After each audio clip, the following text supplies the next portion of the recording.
They absolutely failed at the task at hand, even though they were clearly the better team throughout that game. They just could not, refused almost to win that game. This week, it wasn't Mario necessarily with the bad decision making, which is what we've seen in the past. This team was entirely unprepared. They were undisciplined, and they almost like intentionally lost this football game. We've found ourselves here too many times with Mike Norvell, and I just don't think that he's the guy to do it for us. So even if we can window dressing this season and get to 8-4 or 7-5, um, I think it's time to go. Unfortunately, we're gonna have the same amount of trophies as Miami again this year, right? Because we sucked last year, you guys got to trash us. We sucked this year, you guys get to trash us. But at the end of the It day, both of means our nothing. seasons mean shit. It means nothing. So it's nice. Welcome to the party. All right. Welcome to the show. We're doing a two-man crew tonight. We had a tough time trying to find any Miami panelists that wanted to come on, and we've got half of our other panelists all traveling. But we had one Miami panelist in particular who really wanted to get his thoughts out. So we have Trent here again tonight. I'm gonna say happy to be back. Just be back. That's all. You're here. You're I'm here. That's here. all we need to know. All right, man. So, we had to jump on an emergency episode as Miami falls to SMU in overtime in Dallas. A game that pretty much blew up their playoff hopes this year. They're going to end with the same amount of trophies this year as Florida State, who doubled their win total from last season. They finally looked alive for the first time in a few weeks against Wake Forest. Let's get into it, man. Obviously, we're going to start with Miami. So, Trent, first things first, dude. I know you got a lot of raw emotions here to spit tonight, so I'm just gonna give you the floor. Tell me, man, what are you feeling here? It's funny. We had this pod. I was on with, I think, with you and Jan and some of the UF guys a few weeks ago, and Christian was hounding me on, do you think this team it can contend in the playoff? And my answer was, yeah, I think that from an ability standpoint, they could be with anyone. They have the talent, they have the personnel to compete in a playoff environment. But I was hesitant to tell Christian that I think that they would actually make it, and he kept giving me pushback on that. Like, why would you say that? Because of games like Saturday. For that exact reason, I've been dealing with this for 29 years now, and that is the exact reason I will not commit to this team winning anything meaningful. It's the same shit every single year, and they're finding, like you talked about before the pod, they find new ways to do it every week. This week, it wasn't Mario necessarily with the bad decision making, which is what we've seen in the past. This team was entirely unprepared. They were undisciplined, and they almost like intentionally lost this football game. I took notes. This is Mario's now his sixth loss with UM as a double-digit favorite. That's in 4 years. That is laughable, embarrassing, and pathetic. That should never happen, especially with the type of team that he has right now, especially considering the talent he's had the last 2 years. It's embarrassing. It's so sad to watch as a fan. It's so frustrating.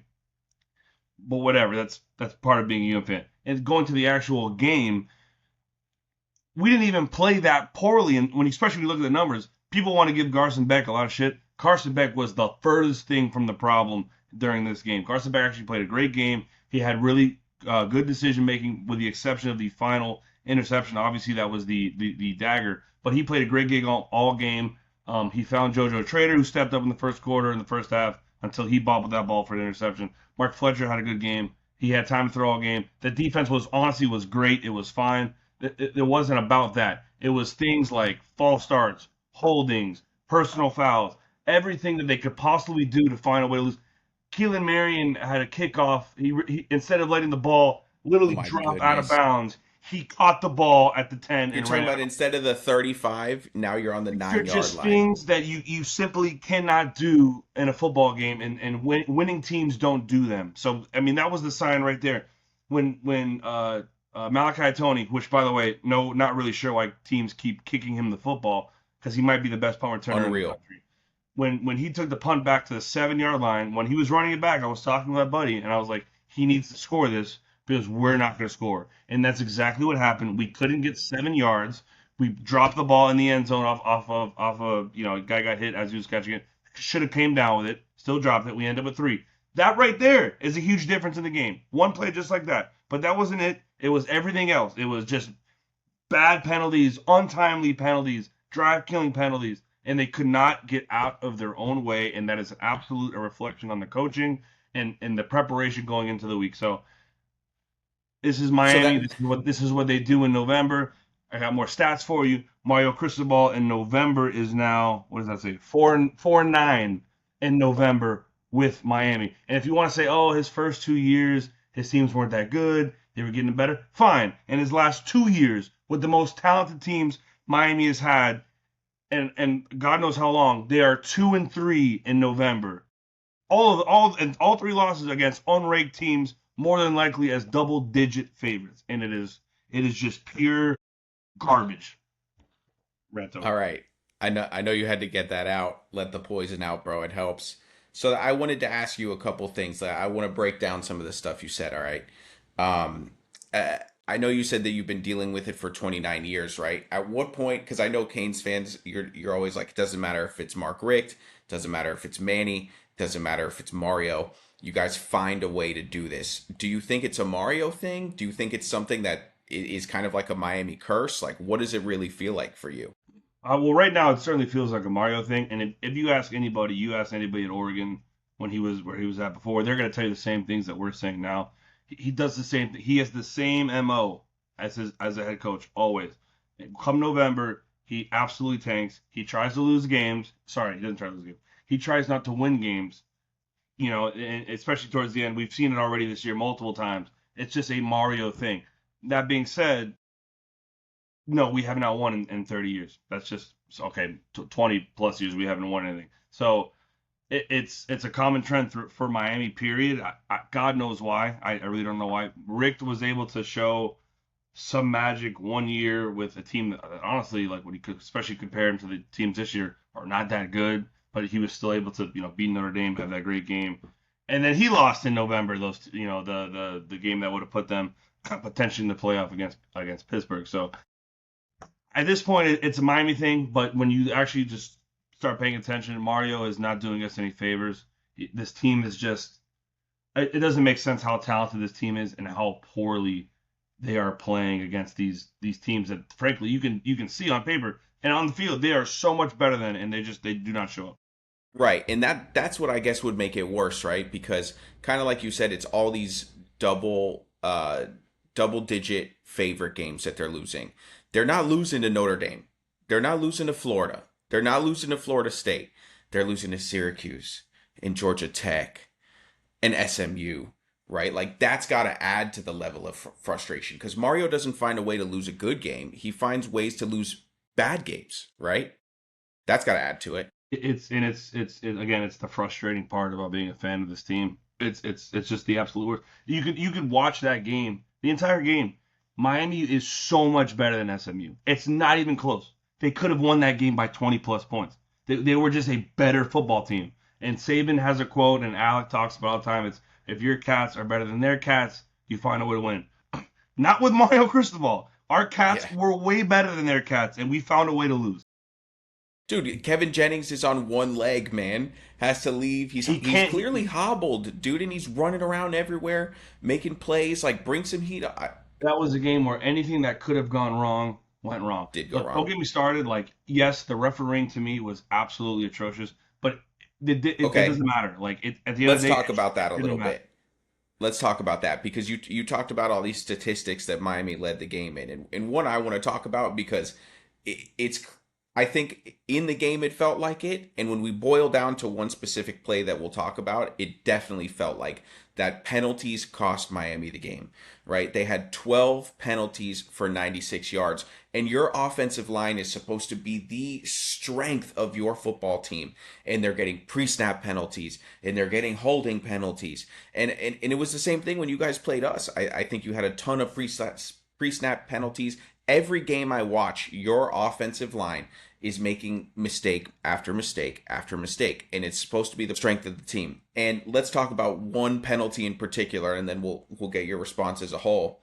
Obviously, the Lightfoot penalty, right? That SMU's 4th and 9, they're driving to tie the game.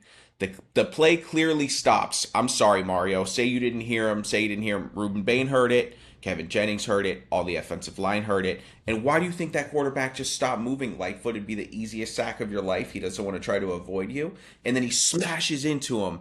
And I mean, that's the game right there, buddy.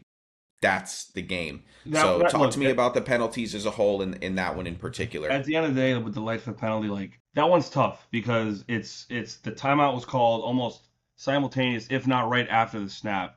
The whistle was blown late at the end of the day. Like yes, obviously Bain was able to hold up and Jennings stopped playing, but like the second he actually realized he grabbed Jennings. So like I don't it sucks for sure. I don't want to give Lightfoot shit. I don't because that really is a tough one for me. I was so mad because there's a lot of times you see refs let that one go because it's a last kind of a last second, a little bit more of a bang bang play. At the end of the day, he hit him, yeah, but he didn't. He tried to hold him up like he realized late, it was late. So He did tag him pretty good though. no, he came off Yeah, for sure, but he was getting blocked. He was literally getting yeah, blocked, and he came off the block.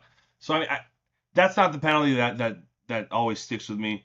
It was the like you said, it's the pre-snap stuff. It's inexcusable, just inexcusable pre-snap penalties. Like there's 32,000 people in that crowd in that stadium, man. It's not that yeah. fucking loud. And, It's not and that loud. Miami was a good Like portion of them. it doesn't make sense. Like it's not that loud. Like and Doak Campbell, all right, like yeah, sometimes you get a Sure. pre-snap, I get it. It's not that fucking loud at that stadium, bro. Like these guys will line up to the ball and then they jump, and it's like it doesn't make any sense to me at all. I don't know how they could be this undisciplined. There was a play, Carson Beck made some miraculous effort on third down, scrambled around the pocket, looked like Cam Ward, got a first down, 20, 30 yards down Looked the like field, Cam Ward. called Yeah. back because illegal man downfield because the lineman has no idea what's going on. So it's just simple penalties like that just absolutely kill your drives, and it's all game really. Now, if we're going to talk about bad penalties in Miami, I'm still going to talk about uncalled penalties in that game because there was a huge non-penalty called. Well, they did call it. They picked it up. I don't know why. It was Oh, the the holding or PI down the yeah, field pass on interference. Keelan Marion. I have zero clue how you could possibly pick up that flag and then call the holding on Maui Noah when this guy just went straight to the ground. To me, that's terrible. It's terrible, and it's nothing new with the ACC officiating. But again, even with the no calls, it's no excuse for how the team came to play. They lost to a team that was surely worse than them, and we can't deflect that. We can't deflect this game with officiating. It was Mario getting out coached for the second time in 3 weeks against a team that just apparently it seems pretty easy to just outcoach this guy.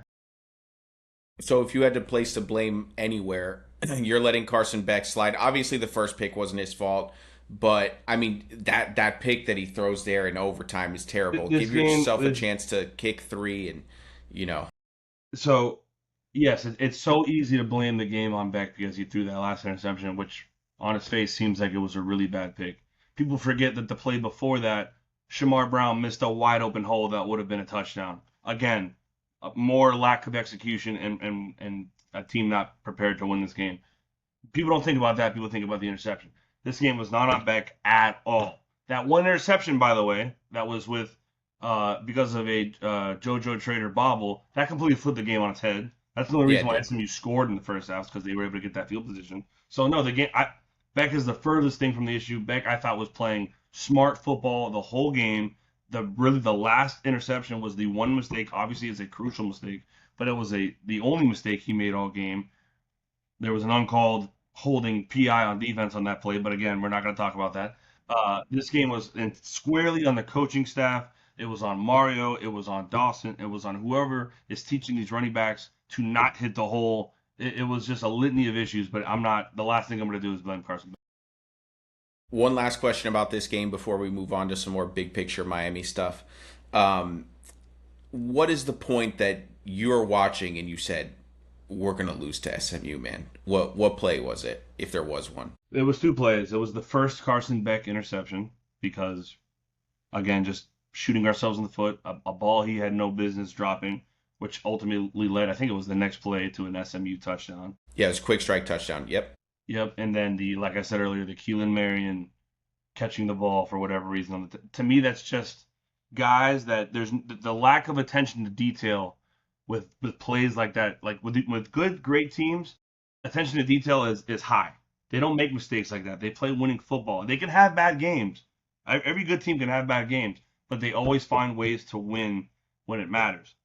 Not That's not the case with Miami. And there were just so many signs. It was so much evidence. This is not a great football team because teams don't do that. They simply don't do that. So there was a lot of different things. There was a PI on Malachi Tony in the red zone. We were driving down the field.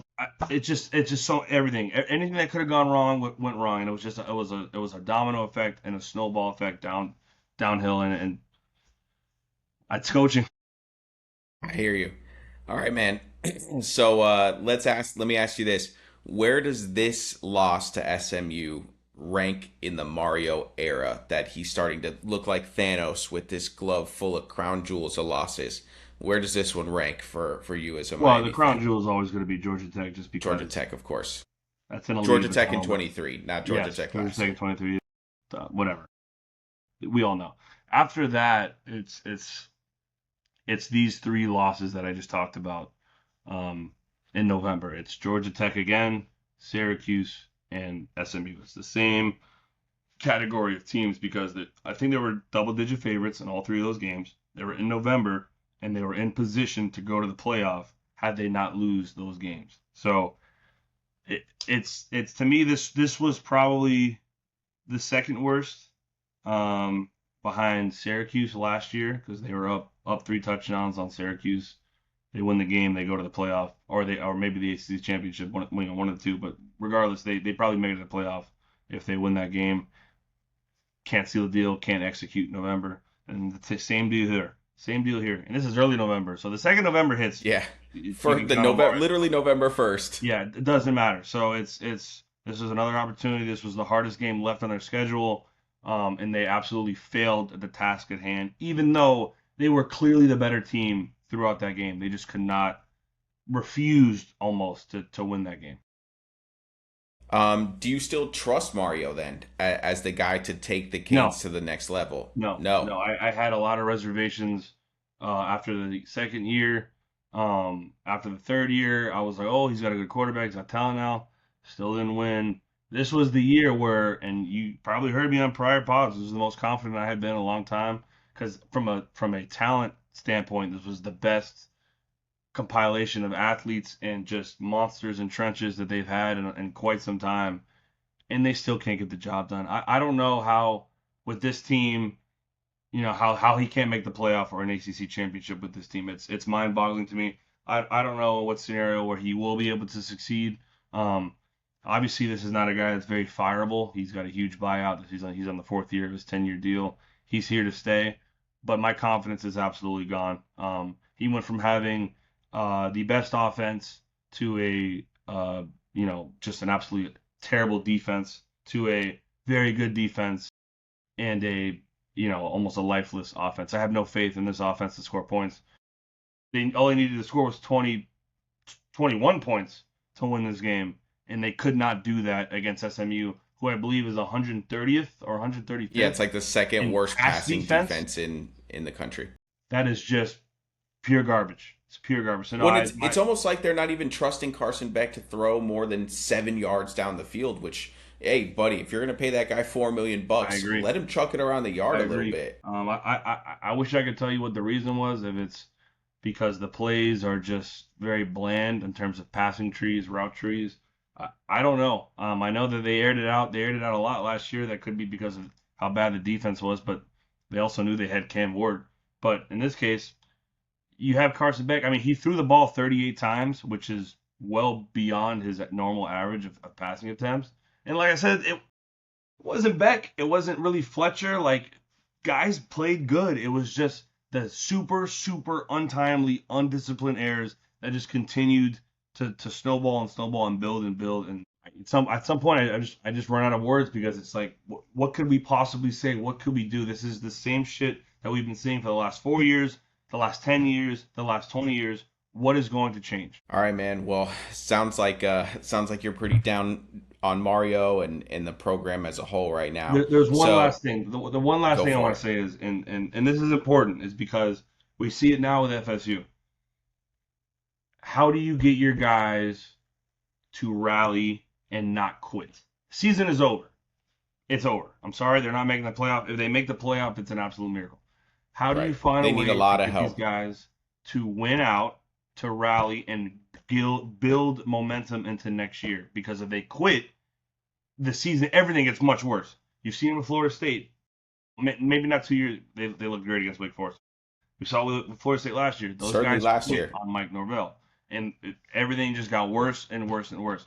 How do you get these guys to not quit after now virtually ending their season and gain some momentum going into next year? I think that's the next and only biggest thing for. Yeah, and I think we've seen that across college football, right? Because once your playoff chance, once your conference title chance goes out the window, how do you keep these guys going? And I think the simple answer, bro, is nowadays these guys are getting paid. You got a job to do. You're under contract. Like, get your ass out there, play, have some personal pride for yourself, because at the end of the day, this is all a job interview, right? And you're putting bad tape out there regardless of whatever's going on in the season. So I think it's always in the player's best interest to try hard. But I think it's a problem we see across the country with coaches trying to keep teams motivated once their seasons are basically over for the most part. Um, all right, so if you're done there, we're gonna transition on to a little bit of lighter news. Meanwhile, in the state capitol, the Seminoles actually woke up for the first time in about a month, and we won a ACC game for the first time in over 400 days. It's incredible to say. It's weird. You feel so good about beating lowly Wake Forest. It was obviously a really defensive domination by Florida State. One touchdown surrendered late in the game after Brock Glenn was sacked and fumbled down in FSU territory. Obviously, the offense looked great against a pretty good Wake Forest defense, man. So that was kind of nice to see. But I'll keep it real with you, dude. I'm sitting there watching the game with my wife, and things are happening, and I feel kind of bad to myself that I'm not as happy as I normally am watching this stuff, because I'm like, I know we just talked about the motivation of the players, but like, what does this matter? Like, what does this matter? Wake Forest has a better record than us. They're 5-2. We're winning this game to go 4-4. And even when it's like 35-0, I'm like, all right, cool. Like, I just keep thinking to myself, where was like 10 of these points last week at Stanford, or 2 weeks ago at Stanford? And I found myself more frustrated, but also the bad things that happened, I didn't find myself getting as upset about them, right? But so it's like this weird middle ground that we're in, because it just seems like it doesn't matter at this point.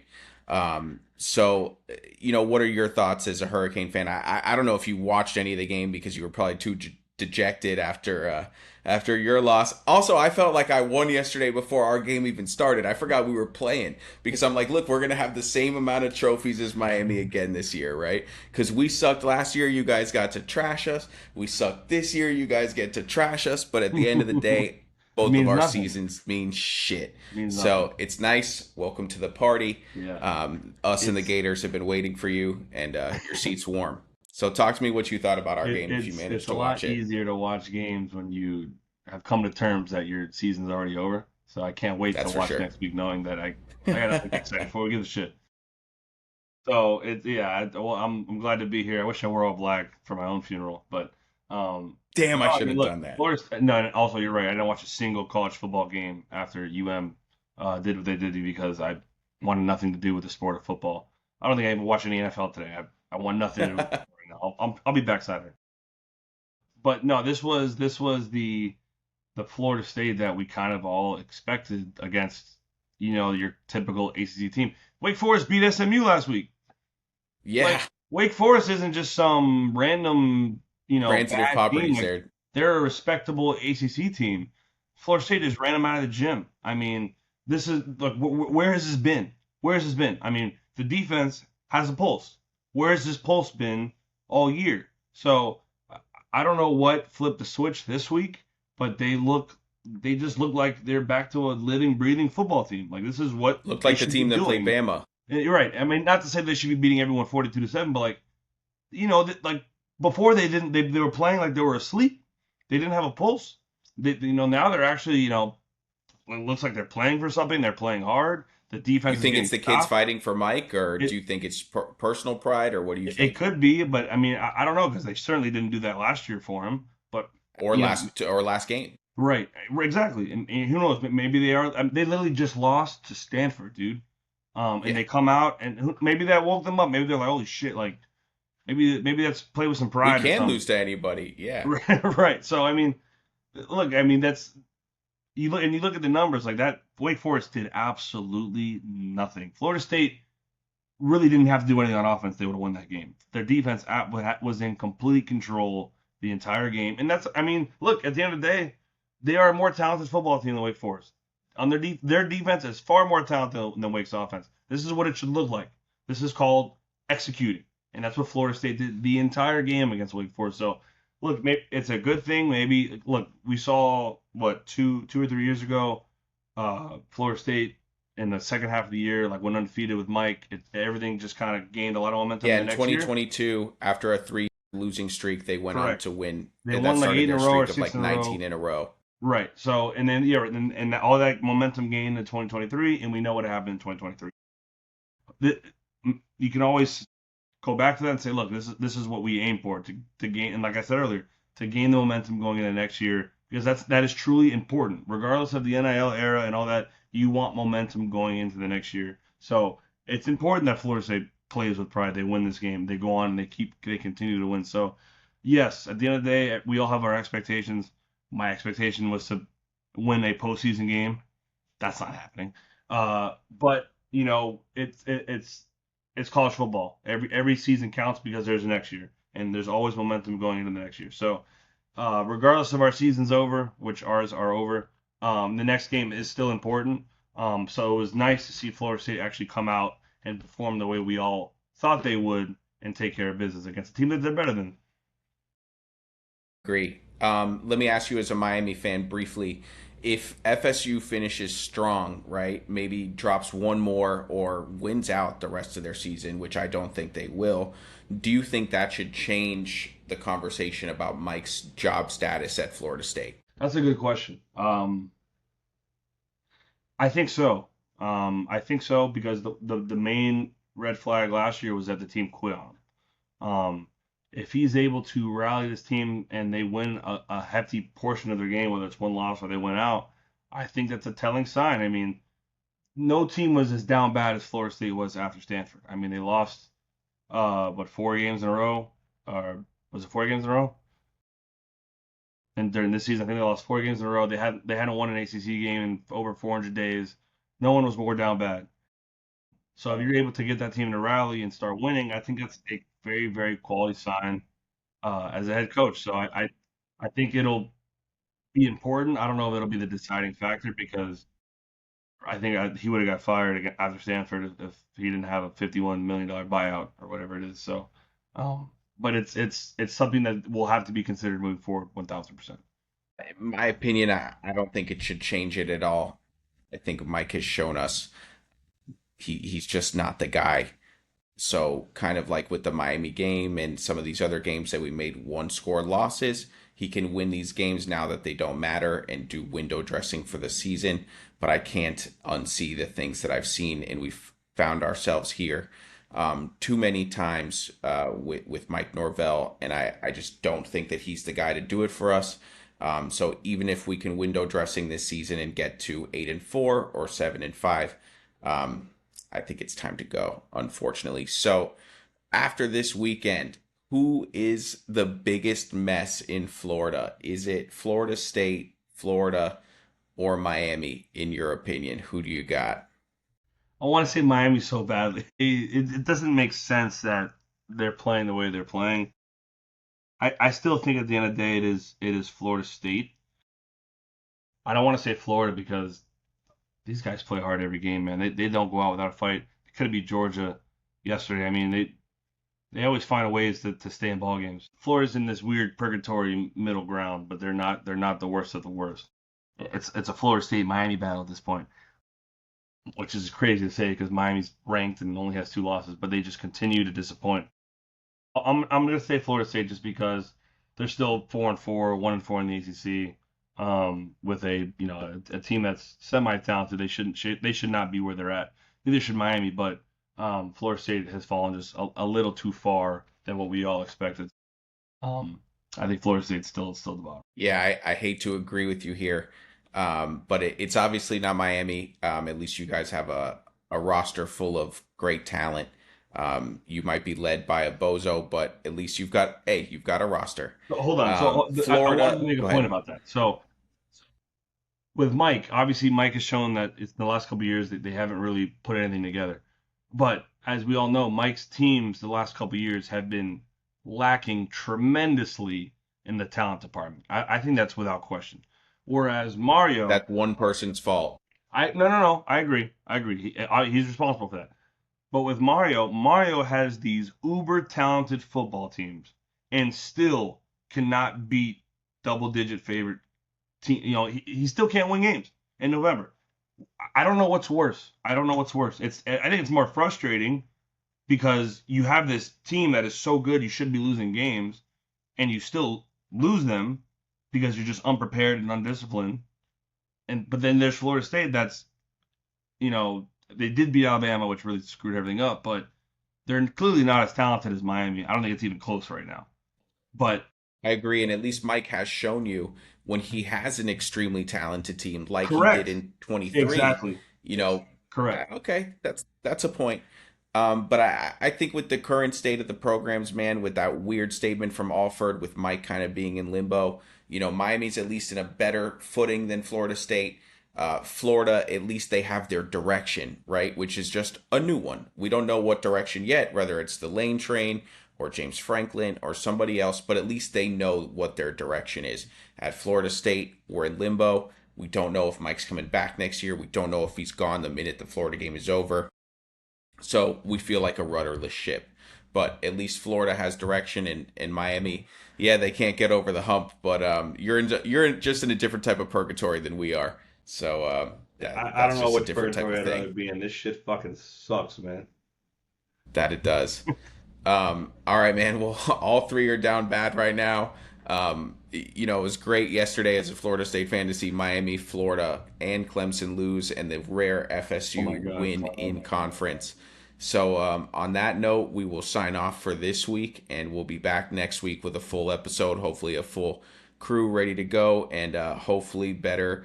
Actually, not hopefully better vibes for the Hurricanes fans next week. And, We'll and, see you next and time. I just want to be happy with you. I just want us to be happy. Why can't we just be happy for We once? can't have nice things. We can't have nice things, man. Unbelievable, We're man. just cursed. All right, man. We'll catch you next All time. right, Thanks, take care, buddy. bro. Later.